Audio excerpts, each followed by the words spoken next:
Hello friends, তোমরা সবাই কেমন আছো? আশা করি সবাই ভালো আছো, আমিও ভালো আছি। বন্ধুরা, এই যে তোমাদের আমি বলেছিলাম এই তরকারিটা আমি কিভাবে বানিয়েছি, কি দিয়ে বানিয়েছি, আর এটার উপকারিতা কতটা, সবটাই তোমাদের কাছে আমি একটা ভিডিওর মাধ্যমে আনবো। তো সেই কথা মতন আমি চলে এসেছি তোমাদের কাছে এই ভিডিওটা নিয়ে। বন্ধুরা, এটার মধ্যে যেটা আমি দিয়েছি, আগে কেটে নিয়েছি আমি, এর মধ্যে দিয়েছি সজনা ডাঁটা, এটার মধ্যে আছে নিম পাতা, এটার মধ্যে আছে থানকুনি শাক, আর আছে কুলেখাড়া পাতা। এই সমস্ত কিছু দিয়ে, আর হ্যাঁ, ছোট ছোট টুকরো করে দেওয়া আছে ঝিঙে, ঝিঙে টুকরো করে দেওয়া আছে, ঝিঙে দেওয়া আছে। এই সমস্তটা আমি ভালো করে ধুয়ে নিয়েছি। ধুয়ে নিয়ে আমি কড়াইতে সাদা তেল, সামান্য সাদা তেল ফোড়ন দিয়েছি, একটু কালো সর্ষে ফোড়ন দিয়েছি, একটু আদা বাটা দিয়েছি, সামান্য হলুদ গুঁড়ো, জিরের গুঁড়ো, সামান্য নুন, আর গোলমরিচ, গোটা গোলমরিচ থেতো করে দিয়েছি। দিয়ে সবজিটা ওর মধ্যে ভালো করে দিয়ে একদম বেশি তোমরা ভাজবে না।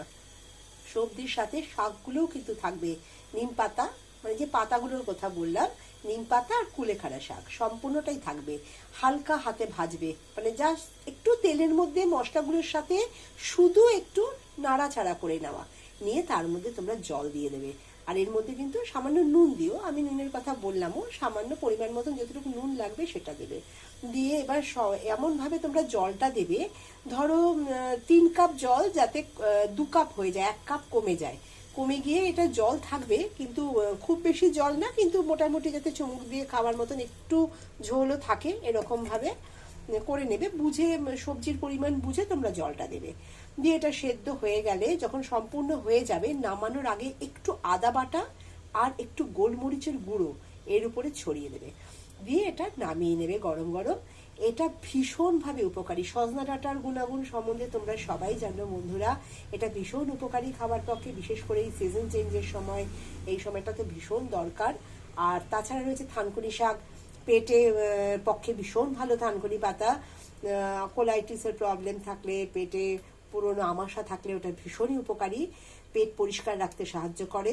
আর যেটা রয়েছে নিম পাতা, নিম পাতা তেতো, যেটা ওটার খাদ্যগুণ তো ভীষণ ভালো। নিম পাতা খাওয়া, ভাজা বলো, তরকারিতে দিয়ে বলো, নিম পাতা সেদ্ধ করে তার জল বলো, সবটাই উপকারী শরীরের পক্ষে। তেতো ভীষণ উপকারী, আর নিম পাতা চামড়ার পক্ষেও খুবই উপকারী।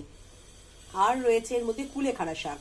কুলেখাড়া পাতাতে রক্ত, হিমোগ্লোবিন বৃদ্ধি পায়। কুলেখাড়ার রস, কুলেখাড়া পাতা সেদ্ধ করে তার জল, যাদের হিমোগ্লোবিন কম, রক্তের যাতে রক্তের পরিমাণটা বাড়ে, হিমোগ্লোবিনটা বাড়ে, সেই ক্ষেত্রে ভীষণভাবে উপকারী। তবে হ্যাঁ, হাই প্রেশার যাদের থাকে তারা একটু ডাক্তারের সাথে আলোচনা করে নিয়ে তবেই কুলেখাড়া শাকটা খাবে। তবে যাদের নর্মাল শরীরে, মানে রক্তের পরিমাণ, তাদের পক্ষে কিন্তু কুলেখাড়া শাক মাঝে মধ্যে খাওয়া যেতেই পারে। ভীষণভাবে উপকারী কুলেখাড়া পাতার রস আর এই শাক। তো এইভাবে আমি রান্না করে নিয়েছি এই উপকারী, এই বলতে পারো এই তরকারিটা, ঝোল তরকারিটা। এটা আমি একবারে করে রাখলে আমার 2 দিন হয়ে যায়। এটা ভীষণভাবে উপকারী। এটা ফ্রিজে রাখতেই হয়, যে একটু বেশি হয়ে গেলে রাখে, পরের দিন সেটা গরম করে নিই। এটা মাঝে মধ্যেই আমাদের খাওয়া, এরম না যে প্রত্যেক সপ্তাহে এটা খাওয়া হয়। অন্তত মাসের মধ্যে 4 দিন, 3 থেকে 4 দিন এটা আমরা খেয়েই থাকি। যদি করে রাখি 2 দিন করে হয়, মাসে 4টে দিন এটা আমরা খেয়েই থাকি। এছাড়াও এরকম ধরনের অনেক কিছু উপকারী জিনিস আমি বানিয়ে থাকি বন্ধুরা, যেটা শরীরের পক্ষে খুবই উপকার। এরকম অনেক কিছু তোমরাও জানো।